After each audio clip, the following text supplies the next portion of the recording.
Kita beralih ke informasi lainnya. Saudara Menteri Luar Negeri Republik Indonesia Sugiono membantah pembayaran iuran sebagai satu-satunya syarat keanggotaan dalam Dewan Perdamaian atau Board of Peace. Dalam keterangannya di Washington DC, Menlu Sugiono menegaskan bahwa Indonesia telah resmi menjadi anggota BOP tanpa adanya kewajiban membayar iuran. Menurut Menlu, kontribusi setiap negara dalam misi perdamaian dunia bersifat sukarela dan dapat diwujudkan dalam berbagai bentuk, mulai dari pendanaan hingga pengiriman pasukan perdamaian.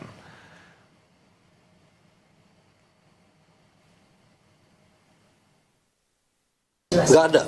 Jadi dari awal saya bilang, ini yang namanya itu bukan iuran keanggotaan, bukan syarat keanggotaan, tidak.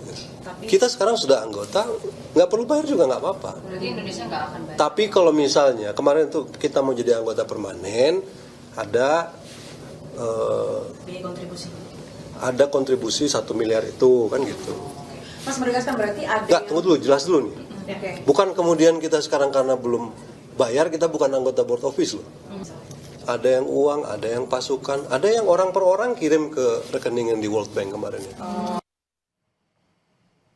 Saudara Presiden Amerika Serikat Donald Trump menyebut 9 negara anggota Board of Peace sudah menyumbang iuran sebesar total 7 miliar dolar Amerika Serikat atau sekitar 118 triliun rupiah.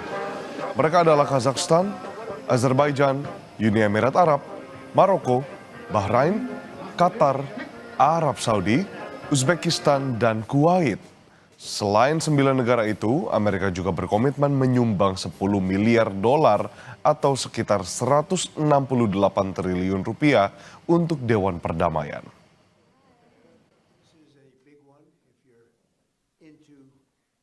We have today, and I'm pleased to announce that Kazakhstan, Azerbaijan, UAE, Morocco, Bahrain, Qatar, Saudi Arabia, Uzbekistan, and Kuwait have all contributed more than $7 billion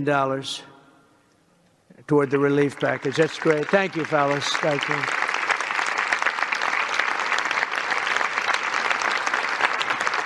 And many more are contributing too. So the numbers are, this just started. This is our first meeting.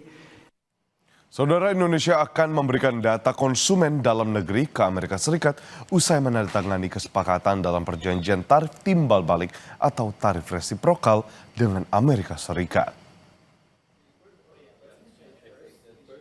Pernyataan ini disampaikan langsung oleh Menteri Koordinator Perekonomian Airlangga Hartarto di Washington DC, Amerika. Airlangga menyebut Amerika Serikat sebagai pihak yang menerima akan memberikan perlindungan kepada data konsumen Indonesia sesuai dengan perlindungan yang ditetapkan di dalam negeri. Dalam kesepakatan itu, Indonesia juga akan memberikan kemudahan perizinan impor barang asal Amerika.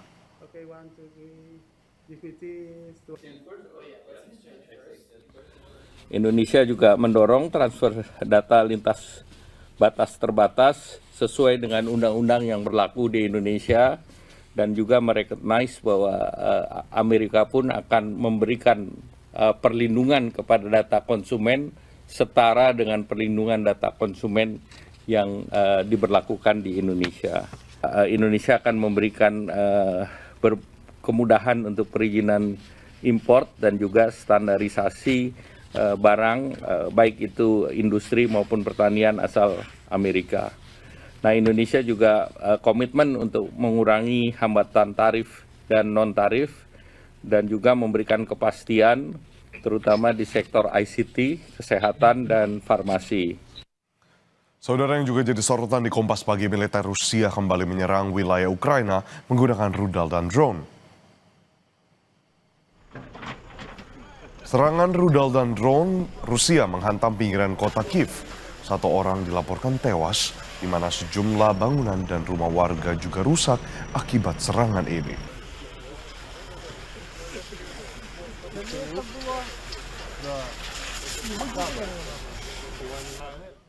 Kita beralih ke Asia Tenggara, saudara. Polisi di Thailand punya cara unik menangkap pelaku kejahatan. Mereka menyamar sebagai pemain barongsai untuk menangkap seorang pencuri di tengah kerumunan pasar malam.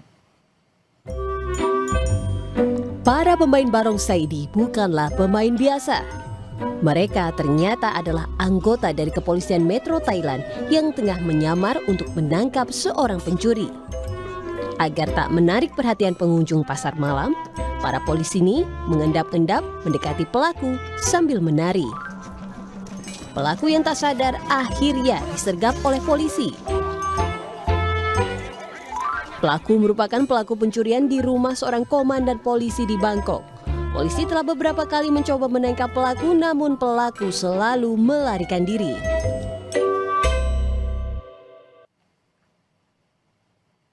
Simak bagaimana jalannya buka puasa bersama bagi keluarga pengungsi di jalur Gaza, Palestina. Usai jeda, tetaplah bersama kami.